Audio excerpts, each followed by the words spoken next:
Halo. Halo.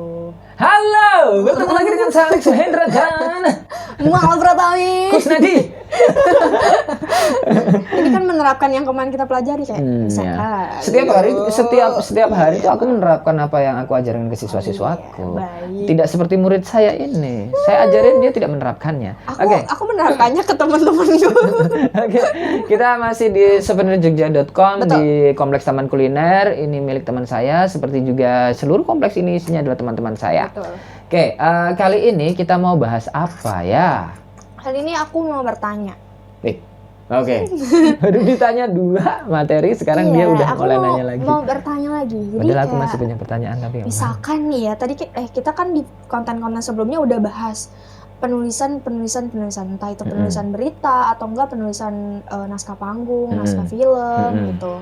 Pokoknya novel, cerpen segala macam gitu. Menurut Kak Alex gitu ya. Yep. Wajar gak sih kalau seorang seorang penulis tuh mengajukan harga tinggi untuk satu naskah, walaupun misalkan ini durasinya cuma 1 menit misalkan gitu, tapi dia harganya kayak matok misalkan satu naskah itu 1 juta, 2 juta, 3 juta gitu. Menurut Kak Alex wajar atau enggak sih gitu? Apa harus mengikuti UMR daerahnya gitu? Wajar nggak kalau aku kasih harga ini? Wajar. Oh iya, tentu saja, karena kalau misalnya aku tidak kasih harga, maka orang akan bingung. Aku pernah mau bikin konsep gitu sebenarnya. Aku mau bikin minimarket, ya. Ini seriusan. Aku punya cita-cita begini, bikin minimarket, di mana harganya itu terserah yang beli. Bukan. Beda-beda setiap harinya. Juga termasuk yang terserah yang beli itu. Mau beli berapa? Lah, ini berapa? Kulaannya aku beli itu 5.000. Kalau mau ya pokoknya nggak boleh 5.000. Di atas 5.000 terserah berapa. 5.100 boleh. Aku punya cita-cita itu sebenarnya. Punya cita-cita itu, nggak tahu kapan kesampaiannya. Oke, balik ke pertanyaanmu, tentu saja wajar aja. Ya kita punya harga lah, kita punya karya itu ada harganya. Harga yang misalnya paling murah gitu. Bukan berarti Anda harus punya nama dulu. Bukan harus berarti Anda punya nama dulu. Iya, tentu saja kalau Anda udah punya nama akan lebih enak masang harga. Betul. Tapi kalau misalnya nih, aku nih belum punya nama nih. Aku ditawarin, Mas Alex nulis naskah untuk aku, kira-kira harganya berapa? Nah, sementara aku sendiri, aku belum pernah bikin naskah untuk film, untuk panggung gitu. Tapi dia pernah tahu bahwa aku nulis bagus, walaupun belum tayang ya, belum pernah tayang. Nah, karena aku belum punya nama, aku ragu-ragu. Berapa ya? Ya udah deh 100.000 gitu. Nah, di sana seneng banget 100.000 gitu. Padahal naskahnya bagus gitu. Karena aku nggak tahu gitu. Ya udah nggak apa-apa 100.000. Gini aja Mas, jangan 100.000, 500.000 mau nggak? Gitu. Padahal di sana itu naskahnya itu dia tahu harganya bisa sampai 10 juta. Misal loh ya. Dan 10 juta itu masih harga yang ringan. Ada harganya yang lebih tinggi lagi, kan gitu, sampai ratusan juta. Kalau misalnya teman-teman cek di searching aja penulis naskah film gitu, bisa skenario film itu paling tinggi berapa sih? Itu paling rendah berapa sih? Itu ada sebenarnya. Ada yang 25 juta, 30 juta, 120 juta, 200 juta, sampai kemudian harganya sampai 500 juta gitu. Dan seterusnya. Ya tergantung dia siapa tentu saja itu ya. Atau kalau misalnya memang naskahnya bagus, diburu banyak orang, dia bukan siapa-siapa, itu juga bisa harganya sangat tinggi. Pertanyaannya adalah, maukah Anda memasang harga untuk karya Anda sendiri? Itu sebenarnya. Karena kalau harga tentu saja ada. Terus apa lagi? Nah itu biasanya kan hambatannya tuh suka di situ tuh kan. Jadi kayak mau masang harga tapi misalkan ngelihat situasi kotanya juga UMR kan tinggi gitu. Terus aku juga mau masang tarif tuh takutnya justru aku nggak laku gitu. Kayak paling gampang gini, waktu kamu main film, berapa honormu? Dari mulai berapa sampai berapa? Dari film kampus ataupun yang komersil? Dari 250 sampai 1 juta. 250 sampai 1 juta. Bahkan kamu waktu itu pernah dibayar 50.000 kan? Tapi nggak jadi aku terima. Iya, nggak jadi terima. Terima kasih banyak. 250.000 sampai 1 juta. Yang 250.000 itu berapa hari? 2 hari. 2 hari. Sekarang kita tanya ya. Kalau misalnya kamu melakukan kuli bangunan tuh, Maaf ya, ini bukan sedang mendiskreditkan pekerjaan tertentu. Aku juga kuli. Angkot-angkot deh. Sehari itu dapat berapa sih? Sehari. Makan aja kamu berapa paling gampang ini? Kamu makan sehari habis berapa? Aku makan berapa duit? sehari habis ya sehari 50 lah. Sehari 50.000 ya. Kalau misalnya aku tambah yang ngerokok gitu, setidaknya 100.000 sampai 150.000 sehari, kan gitu. Terus ini bergantung dengan kebutuhan masing-masing ya. Kalau 2 hari berarti aku 300.000. Sementara kamu 2 hari dapat 250.000. Tapi juga pernah kamu dapat honor 50.000. 2 hari 50.000 2 hari. Bayangkan untuk beli bensinmu aja, misalnya lokasinya jauh dan kamu nggak dijemput, itu nggak mungkin. Terus dapat honor berapa lagi? 1 juta. 1 juta. Berapa hari? 1 hari juga enggak sih sebenarnya. 1 hari juga enggak kan, nggak sampai 1 hari kan. Adeganmu ngapain? Adegan gue jadi supporting talent cuma beberapa doang. Beberapa doang kan, terus dapat 1 juta pulang gitu. Dan kayak nggak ngapa-ngapain, keringetan aja nggak gitu kan. Di situ hahi sama teman-temannya, terus pulang-pulang dapat pesangon 1 juta gitu. Ya kan gitu. Nah, artinya sebenarnya ada perbedaan itu ya, ada perbedaan harga itu. Tinggal kita tuh mau apa enggak. Satu itu, mau ngasih patokan harga apa enggak. Paling gampang adalah cross check ke teman-temanmu sama penulis. Walaupun ada di antara mereka nggak mau ngasih tahu harganya juga. Tapi paling gampang juga, gini deh. Kalau misalnya kamu menghabiskan waktu untuk nulis itu adalah 3 hari misalnya. Paling gampang ya 3 hari. Sehari untuk makanku sehari itu 300.000 misalnya. Berarti 3 hari itu 900.000. Kita bulatkan adalah 1 juta. Gitu aja paling gampang. Kita nggak usah ngomongin UMR dan seterusnya. Yang ngomong UMR yang di actingmu itu yang 1 juta, nggak ada sehari kamu pulang dapat 1 juta. UMR-nya Jogja tuh berapa sih 1 bulan? Iya. Misalnya sekarang 1 hari 1 juta, berikutnya syuting lagi 1 juta, 1 juta. Selama 30 hari Anda dapat 30 juta. Wow. Kan gitu. Kalau ngomong UMR, kita nggak ada patokan UMR gitu. Paling gampang kalau misalnya kamu bingung matok harga penulisanmu dan kamu belum punya nama adalah sehari kamu makan tuh habis berapa sih untuk kebutuhanmu ya, bukan hanya makan ya, makan terus pergi kemana, parkir. Sehari itu total uang yang kamu keluarkan untuk beraktivitas sampai kamu bubuk lagi itu berapa? Paling gampang gitu. Anggap aja misalnya 100.000 misalnya gitu, walaupun itu sedikit sekali 100.000 di saat ini ya. Pulsamu itu berapa? Listrikmu itu, nulis kan nggak pakai mesin ketik Anda, ya kan?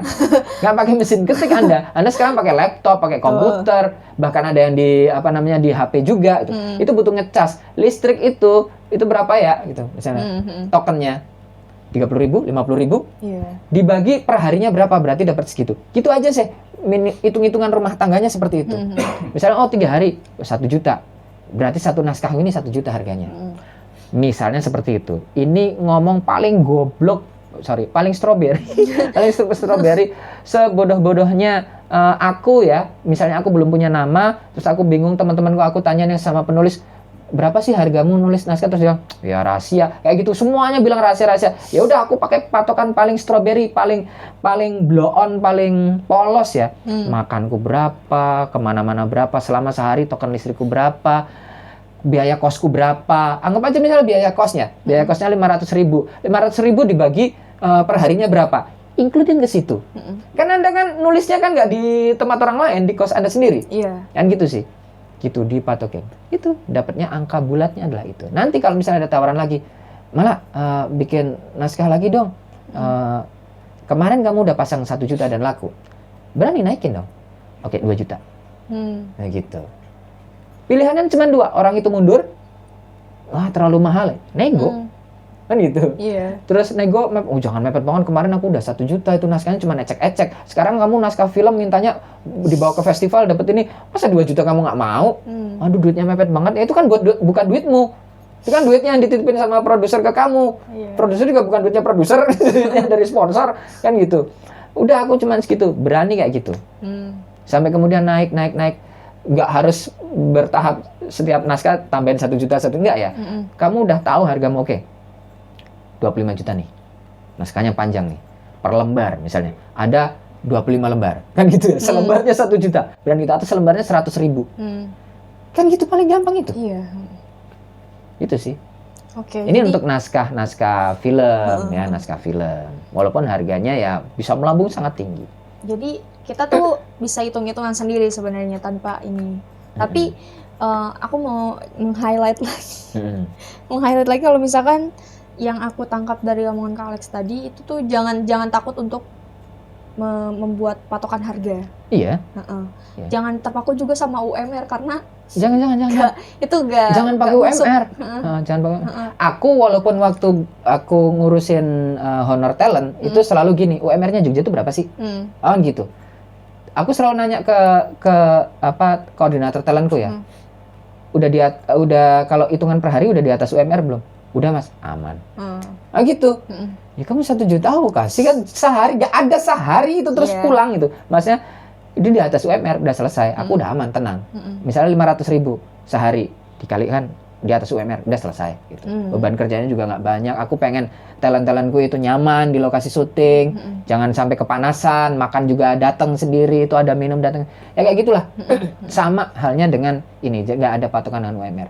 Itu untuk yang dan harga itu penting ya. Kadang kita tuh minder sekarang, terus habis itu menggerutu belakangan. Aduh, kenapa ya nggak? Terus takut nanti nggak laku. Aku belum punya nama, nggak berani pasang harga. Udah deh, di sana tuh kejam dunia entertain tuh sangat kejam ya.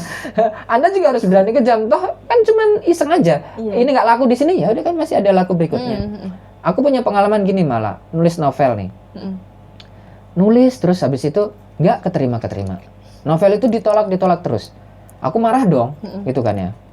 Aku pengen jadi orang kaya dari nulis novel. Waktu masih umur 19 tahun, 20 tahun. Habis itu naskah itu aku tumpuk. 5 tahun kemudian aku baca lagi. Aku ketawa. Ya jelas saja naskahku itu nggak diterima, naskahnya jelek. Nah, ngomong tentang novel ini juga, itu ada bayaran begini. Jual putus atau royalti. Nah, untuk penulis-penulis novel ya. Ada jual putus itu nanti ditanya. Kira-kira kalau, jadi jual putus tuh gini. Kamu nyodorin naskah, udah diterima sama penerbit, dan penerbit itu akan bilang gini, ini naskahmu aku beli ya novelnya. Setelah aku beli ini, kamu jangan menuntut royalti penjualan buku. Jadi cukup misalnya 10 juta ya Mas Alex. Sampai kapan? Ya sampai ini saya terbitkan di penerbitanku, sampai kapanpun seumur hidup. Cetak berapapun, sampai kapanpun. Mas Alex cuma nerima duit 10 juta, aku beli naskahmu. Mau apa enggak? Kayak gitu. Ada juga seperti itu. Atau ada pertanyaan, kira-kira Mas Alex kalau mau aku beli, berapa naskahnya? Itu mikir-mikir sebentar ya, ini nanti laku apa enggak. Kadang-kadang aku kalau ditawarin begitu, aku nggak mau. Nggak mau untuk novel ya. Aku lebih baik royalti. Nah, kalau royalti di novel-novelku sebelumnya itu, ada yang cuma dapatnya 10% dari penjualan buku. Harga penjualan buku, harganya berbeda-beda ya. Tiap cetakan, tiap tahun beda. Ada yang dapat 20%, ada yang bahkan aku dapat 30% dari penjualan buku. Sedikit, iya sedikit kalau ngitungannya satu. Misalnya harga bukunya 30.000, 10%-nya berapa berarti? 10.000. Bener gak sih? 1.000 ya Mas ya? 30%, 30.000, 10%-nya berapa? 1.000. Satu novelku itu, aku dapat royalti misalnya 1.000. Oke, 1.000 kan bukan cuma satu novel yang laku di sana. Kan dikalikan, dan itu bisa sampai kapanpun, dan ada kontrak sampai misalnya 4.000 eksemplar gitu. Berarti 4.000 eksemplar dikalikan 1.000 itu berapa sih? Gitu ya, misalnya 4 juta gitu ya. 4 juta, cuma 4 juta loh ya. Dengan harga yang terus berubah. Kadang harganya turun, kadang harganya naik. Terakhir aku lihat novelku yang Maestro itu dimulai dari harga waktu aku nyodorin tahun 2009 Mbak ya. Itu harganya 37. Sekarang berubah 86. Kapan lagi aku lihat 60 sekian. Naik lagi 120. Harganya beda-beda. Nggak tahu aku hitungannya gimana. Yang jelas sih aku menerima royalti dari penjualan itu. Nah, ada sistemnya seperti royalti gitu. Tapi kebanyakan sih kalau yang naskah film nggak royalti ya, tapi beli putus. Bukan karena filmnya laku sekian juta. Itu enggak sih, kebanyakan seperti itu. Apalagi yang ingin kamu tanya? Udah sih. Nanti kalaupun ada itu jadi pembahasan di video selanjutnya. Oh iya. Yang jelas Anda jangan takut, jangan sungkan untuk menyodorkan harga ya. Anda bekerja. Anda itu bekerja, menulis itu, memeras. Otak Anda bekerja itu ada asupan energi dari makanan, dari minuman, dari tempat yang nyaman, dari situasi yang nyaman, dari buku-buku yang Anda beli kemudian masuk ke kepala Anda. Anda duduk di situ, mungkin ada AC atau apa, terus nulis. Ada listrik yang nancap di situ, bukan tulis tangan. ada biaya yang dikeluarkan untuk itu semua, teman-teman. Jadi jangan takut untuk menerapkan harga, walaupun harganya cara goblok seperti aku, cara bodoh seperti aku. Per hari misalnya aku 300.000, berarti aku menyelesaikan naskah itu di deadline selama 3 hari. Ya udah 300, 900.000 aku bulatkan 1 juta misalnya. Cara bodohnya seperti itu ya. Walaupun nanti suatu saat Anda akan menyesal, kenapa aku jual cuma 1 juta padahal naskah itu bisa laku sampai 10 juta misalnya. Ya begitu-begitu deh. Ya itu buat pelajaran. Aku juga mengalami hal itu. Kenapa aku jual cuma segitu itu? 25 itu padahal aku bisa dapat 125 misalnya begitu. Gitu ya.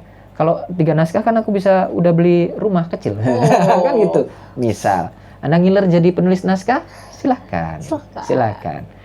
Ya. Gitu ya? Iya. Ngiler ya jadi penulis naskah ya. Ya, oke. Intinya kayak gitu ya. Oke, aku Amala Pratami Kusnadi. Halo, kembali. Balik saya.